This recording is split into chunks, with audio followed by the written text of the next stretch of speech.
Fala pessoal, tudo bem com vocês? Eu espero que vocês estejam muito bem. Hoje nós iremos falar sobre como as eleições nos Estados Unidos elas podem influenciar os investimentos aqui no Brasil. Vou trazer uma análise bem completa para vocês, tá? Bom, primeira coisa, nós tivemos ali a disputa presidencial entre o Donald Trump, que é do Partido Republicano, e a Kamala Harris, que é do Partido Democrata, tá? E isso fez com que o mundo parasse para poder analisar qual seria o resultado dessas eleições presidenciais. Afinal de contas, quando existe uma eleição presidencial nos Estados Unidos, o mundo para, porque é a maior economia do mundo. Então todo mundo quer ver qual rumo vai se dar os Estados Unidos. Então dessa vez foi pelo Partido Republicano que o Donald Trump foi eleito o presidente dos Estados Unidos. Então por isso nós precisamos observar algumas coisas. Isso eu digo porque as eleições foram no dia 5. O Donald Trump ele vai tomar posse no dia 20. Só que existe um porém aqui, pessoal, é que as eleições nos Estados Unidos elas são totalmente diferentes do que são aqui no Brasil. Obviamente, as eleições são de 4 em 4 anos, mas a contagem dos votos ela é extremamente complexa e ela pode durar muito mais do que o período determinado. Então é perfeitamente normal que o resultado seja divulgado dias após as votações começarem.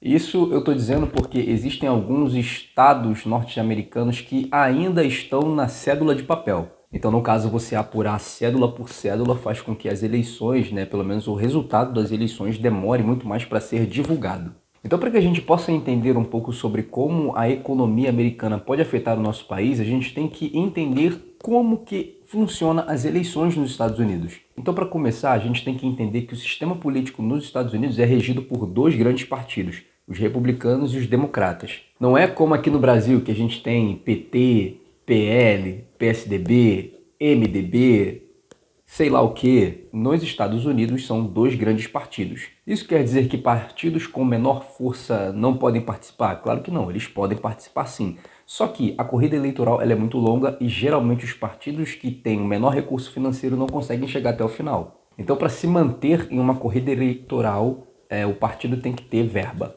Que geralmente, quando não é republicano ou democrata, não tem essa verba para bancar até o fim. E o presidente dos Estados Unidos, ele não é eleito diretamente pelo voto popular.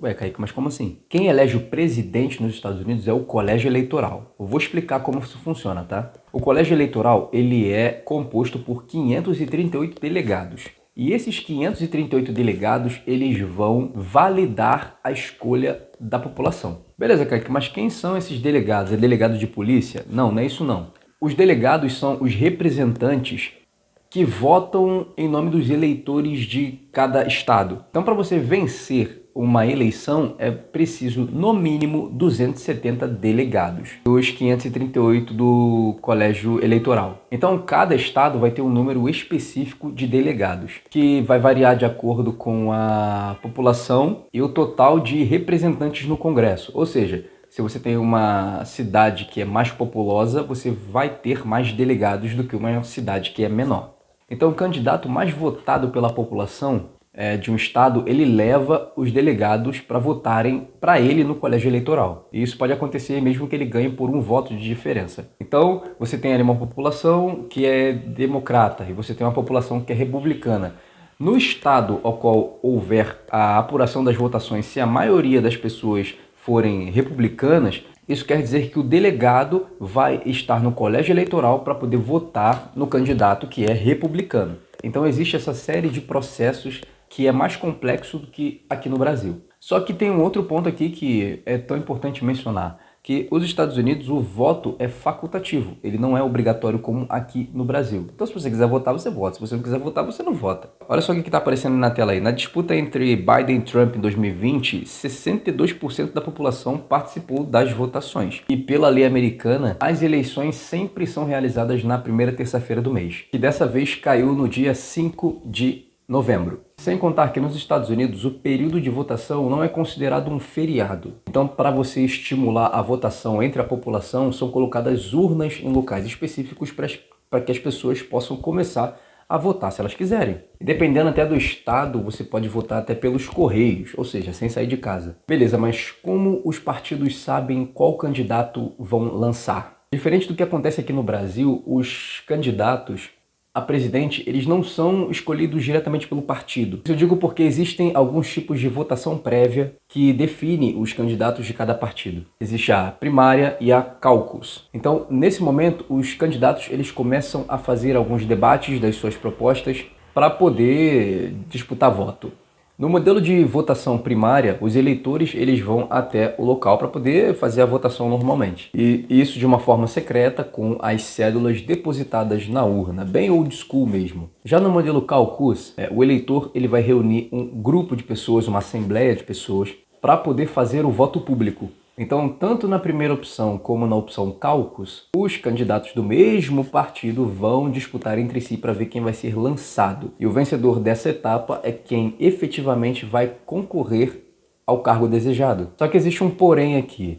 Nem sempre quem ganha, leva. Isso não é frase da Dilma Rousseff, isso é verdade. Porque no sistema do colégio eleitoral, o candidato que for mais votado de um estado, ele vai levar todos os delegados da área. Dessa forma, pode acontecer que um candidato ele tenha a maioria dos votos populares a partir do ponto de vista nacional, mas na soma do colégio eleitoral, ele vai ser derrotado. Isso aconteceu aí, em 2016. A Hillary Clinton teve quase 3 milhões de votos a mais do que o Donald Trump na soma nacional. No entanto, ela conquistou 232 delegados, enquanto o Trump conquistou 306 delegados. Ou seja, para você vencer as eleições nos Estados Unidos, você precisa de 270. Hillary Clinton teve mais de 3 milhões de votos a mais, porém o Trump conquistou mais delegados. Por quê? Hillary Clinton ela venceu com vantagens estados populosos, no caso Califórnia, Nova York. Porém, o Trump ganhou em estados-chave. A soma de tudo, ele saiu com o maior número de delegados e, por isso, ele foi declarado vencedor. Beleza, mas como as eleições nos Estados Unidos elas afetam o Brasil? Valor do dólar, investimentos em energia sustentável e taxa de importação podem ser áreas influenciadas dependendo do vencedor. Então, nós temos aqui algo para a gente poder ficar de olho, porque os Estados Unidos são o segundo maior parceiro comercial do Brasil. Só em 2023 foi feito um levantamento que nós arrecadamos 75 bilhões de dólares em transações comerciais. Então, o Brasil tem uma força na exportação de produtos industriais. E aí eu posso falar para você, petróleo, café, aço, deixa eu ver mais uma coisa aqui, café, já falei café? Não sei. E celulose e por aí vai. Então, o Brasil tem muitos atributos que podem beneficiar o próprio país. Porém, com o Trump eleito, esse cenário ele tende a mudar um pouquinho. Porque um dos principais pontos defendidos pelo Donald Trump na sua campanha presidencial foi a tarifa das alfândegas, ou seja, a tarifa sobre a importação. Então, mercados exportadores no Brasil, eles vão ter um pouco menos de espaço. Afinal de contas, importar para os Estados Unidos vai se tornar algo muito mais caro. Então, por essas e outras, que o nosso presidente, Luiz Inácio Lula da Silva, não apoiou o Donald Trump, declarou publicamente apoio a Kamala Harris, o que na realidade foi um grande tiro no pé. Depois disso, ele colocou um tweet parabenizando Donald Trump. No caso, ele arregou. Então, num contexto global, o estilo de governo do Donald Trump ele vai ser usado para valorizar o mercado interno dos Estados Unidos. Por esses e outros motivos que o nosso presidente declarou apoio ao outro lado. Um outro ponto importante que nós temos que parar para analisar é sobre a valorização do dólar, tá? Porque a depender dos resultados, isso pode implicar na elevação da taxa de juros pelo Fed, no caso o Federal Reserve. É como se fosse o Banco Central aqui do Brasil, que tem que debater sobre o aumento ou o recuo das taxas de juros nos Estados Unidos.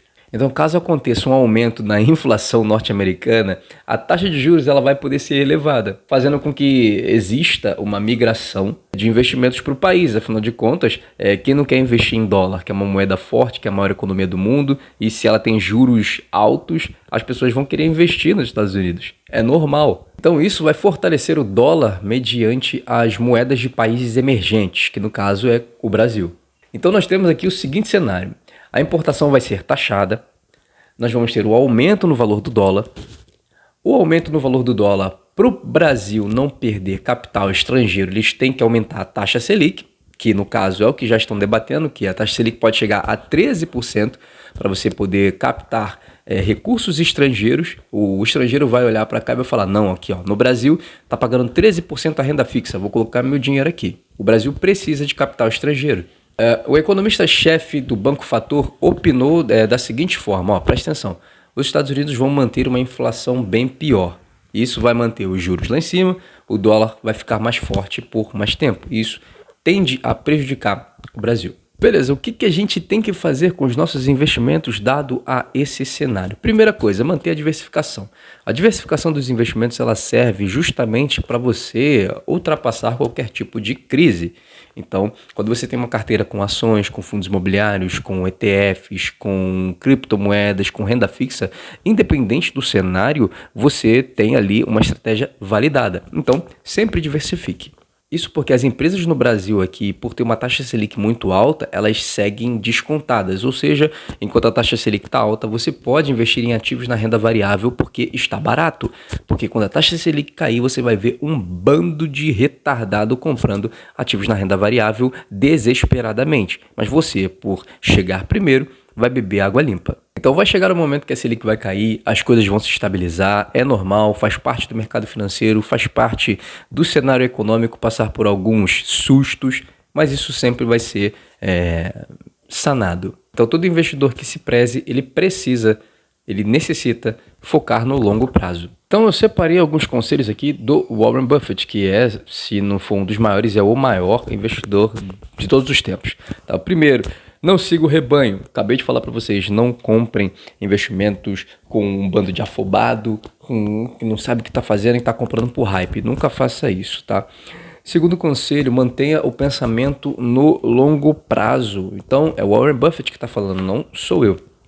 E o terceiro ponto, diversifique, mas não exagere, ou seja, não pulverize sua carteira tendo muitos ativos, tá? Lembra daquele primo que comprou 30 ações de uma vez só, pegou o FGTS e comprou 30 ações de uma vez só, depois ele não sabe o que está performando bem, o que está performando mal, o que ele tem que vender, o que ele tem que fazer, porque ele comprou ação demais. Então, a gente vê direto pessoas que fazem isso. Então, não pulverize sua carteira, tenha pensamento de longo prazo, não siga o rebanho e mantenha a serenidade, tá? Com dinheiro a gente tem que ser extremamente frio, calculista e nem um pouco emocional. Então, aproveite a alta da Selic para poder investir em empresas que são boas, que têm histórico, que pagam dividendos, que têm crescimentos anuais, mesmo em cenários de crise, de uma forma descontada, tá? Pessoal, eu espero que tenha sido muito bom para você, porque foi bom para mim. É isso aí, tamo junto. Até a próxima, valeu e fui.